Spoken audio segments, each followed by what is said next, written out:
Di seluruh pondok pesantren salaf pasti diajarkan ilmu alat, sebuah ilmu yang dipergunakan sebagai alat untuk mempelajari kitab-kitab kuning. Ilmu alat yang paling terkenal di kalangan pesantren untuk tingkat awal adalah jurumiyah. Namun, adakah yang tahu asal-muasal dari nama jurumiyah? Al-Ajurumiyah atau Jurumiyah adalah sebuah kitab kecil tentang tata bahasa Arab dari abad ke-7 Hijriah atau 13 Masehi.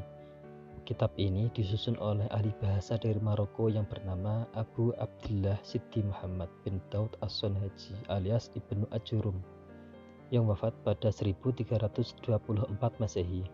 Kitab kecil yang sangat tidak asing dalam pesantren salaf yang membahas tentang gramatika bahasa Arab ini memang sangat fenomenal di kalangan santri, yang sangat berguna untuk mempelajari dasar-dasar tata bahasa Arab, yang mempunyai peran penting untuk memahami tata cara membaca kitab kuning yang dipelajari di pesantren. Karena di dalam kitab tersebut sudah tersusun rapi mulai dari awal bab kalam sampai akhir bab isim yang dibaca khafat, dan sangat mudah untuk dipahami bagi santri pemula untuk melanjutkan pada ilmu yang lebih tinggi.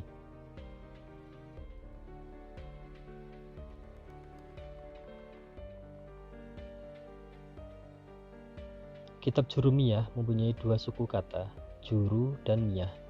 Juru berasal dari kata jaro yang mempunyai arti berjalan atau mengalir. Miyah berasal dari kata jamak ma'on yang mempunyai arti air yang banyak. Air yang banyak di sini diartikan sebagai sungai atau laut. Sesuai asal-muasal kitab Jurumiyah ini, maka dua suku kata tersebut dijadikan satu menjadi Jurumiyah. Dalam kitab Hasyatul Hamidi ala Syarhil Kafrawi dikisahkan peristiwa menarik di balik lahirnya kitab Jurumiyah yang monumental dalam bidang ilmu nahwu.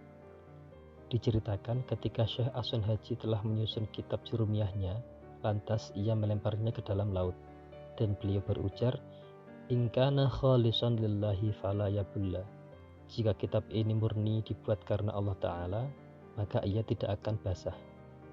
Dalam riwayat lain, sebagaimana dalam Khasyatul Hafnawi ala Syarhil Kafrawi, diceritakan suatu ketika Syekh As-Sonhaji menyusun kitab Jurumiyahnya itu di tempat duduk yang tinggi. Tiba-tiba angin menerbangkan kitabnya. Lantas Syekh As-Sonhaji berujar, "Allahumma in kana khalisan liwajhika faruddahu alayya." Ya Allah, jika kitab ini murni dibuat karenamu, maka kembalikanlah ia padaku. Maka benar saja, Allah mengembalikan kitab Jurumiyah itu kepadanya.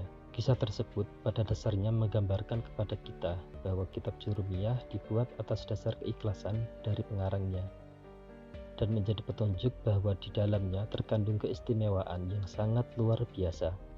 Maka kita sebagai generasi penerus, sebagai santri yang menjunjung tinggi akhlakul karimah dan sudah menjadi adat kebiasaan saat akan memulai membaca dan belajar sebuah kitab, mengirimkan hadiah Fatihah kepada pengarangnya. Dalam hal ini tentunya kepada Syekh As-Sonhaji agar kemudahan dan keberkahan ilmunya bisa diperoleh oleh santri. Wallahu a'lamu bishawab.